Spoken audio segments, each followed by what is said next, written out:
Okay, let's unpack this. We are doing a deep dive today into, well, a pretty incredible journey, the rise of Dwayne "The Rock" Johnson. Yeah, absolutely. We're using the material we've gathered to really explore how he went from, and this is literal, having just $7 in his pocket Just $7. to becoming this, global powerhouse, one of the most recognizable people on the planet. And the aim here, I think, is to go beyond just like listing achievements. We want to dig into those key moments, the mindset shifts, and pull out the lessons that the source material really highlights in his story.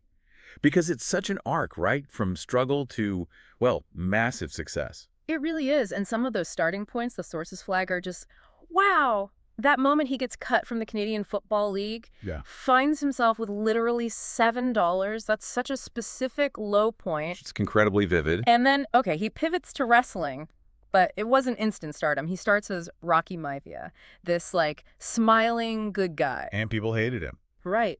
The sources mention chants like, die, Rocky, die.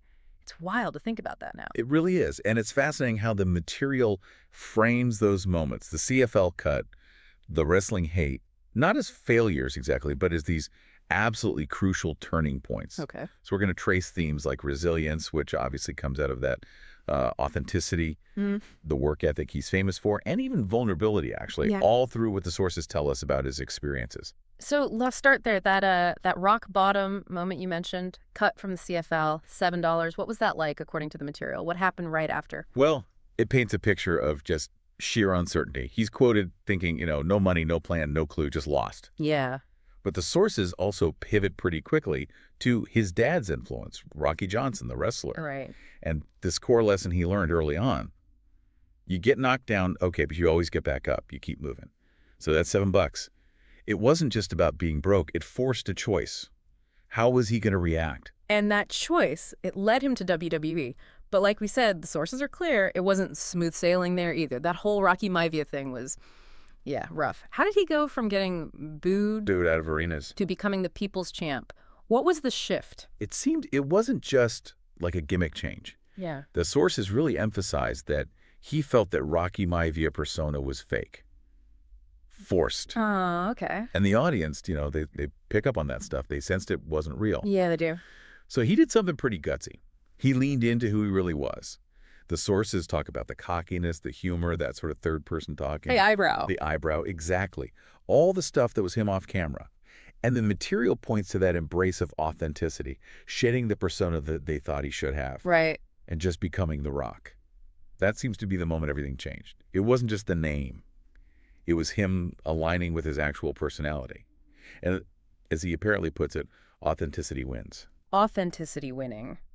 Especially after that kind of public rejection. Yeah. Wow, that's a huge lesson. Way bigger than just wrestling. Totally. So, okay, take that mindset. Fast forward. He jumps into Hollywood. Now he's arguably the biggest movie star in the world. But again, the sources stress, it wasn't like they just rolled out the red carpet. No, not at all. The material talks about rejection after rejection in the early days before, the Scorpion King kind of broke things open, which brings up this point about breaking into a totally new industry, one that seemed, locked up. Yeah, impenetrable. Exactly. And his approach, it seems, wasn't waiting for luck. It was this philosophy, outwork everyone. Simple idea, but incredibly hard to do. Right, the famous 4 a.m. workouts the sources mention. But it wasn't just the gym, was it? No, that's key. It was also dedicated time studying acting, taking smaller roles just to learn the business, learn the craft. It was active.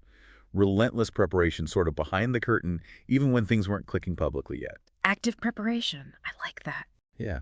And tied into that is another thing the sources really highlight. Owning what makes you unique. Okay. He apparently realized Hollywood didn't need just another action guy trying to fit the mold. Right.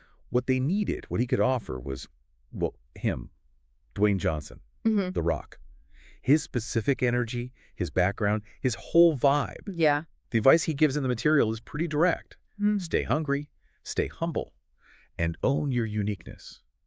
It's about figuring out what makes you different and leaning into that, not trying to be someone else. That feels really relevant, doesn't it? Whatever field you're in, don't just try to fit in, figure out how you stand out positively. Exactly. What's interesting, too, is how the sources seem to connect that really intense outward drive, that persona, with his personal life, being a dad, family stuff, and even Talking about depression, that was a bit surprising. It adds this whole other layer, doesn't it? Beyond just the rock persona, the material does discuss the challenge of juggling that insane workload with, being present as a father. It highlights his daughters as being his why, the reason for the grind. There's this specific detail about him watching Moana for the 100th time. I can relate. After like an 18-hour workday. Yeah. It makes that work ethic feel less about just career ambition and more fueled by something deeper, personal purpose. Yeah, definitely humanizes it.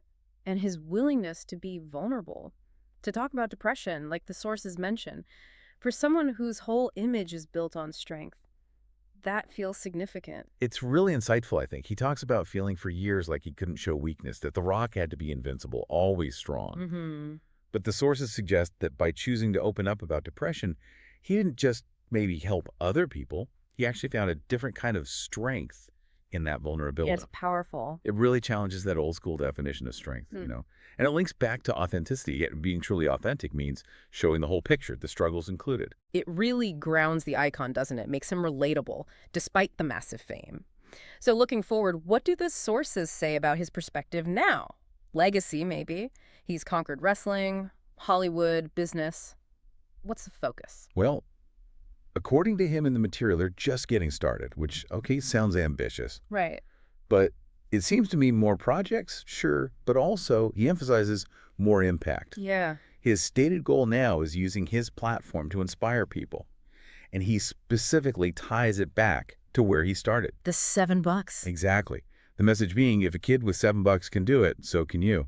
It's like the journey itself, the story, has become part of the ongoing mission. That really does tie it all together, doesn't it? That core message, starting from nothing, building this empire, really, but framing it as inspiration. Absolutely. If you look at the big picture, his story, as laid out in this material, it's just a really compelling case study. It shows how these huge setbacks can actually be launch pads. Yeah. How finding and really owning who you are can unlock this incredible connection and power.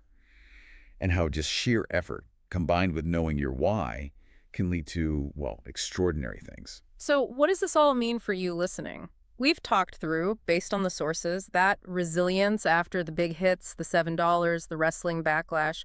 We've seen the power of authenticity in becoming The Rock. Right, and that foundational commitment to just outworking everybody. Yeah, and the strategy of owning your uniqueness, not trying to blend in, balancing it all with family, and then finding strength, surprisingly, in being vulnerable. And his core message, coming from his own life, if he could do it, starting with almost nothing, maybe success is possible for anyone. It really leaves you with something to think about. It does. Maybe consider this. Yeah. Is it possible that your greatest strengths, the things that make you uniquely you, the things that let you bounce back, maybe they aren't built when things are easy. Maybe they're actually forged in those tough moments, the struggles, the times you feel vulnerable, but you choose to face them anyway.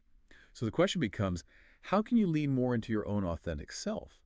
And what challenges are right in front of you now that you could decide just outwork, using those unique strengths only you have?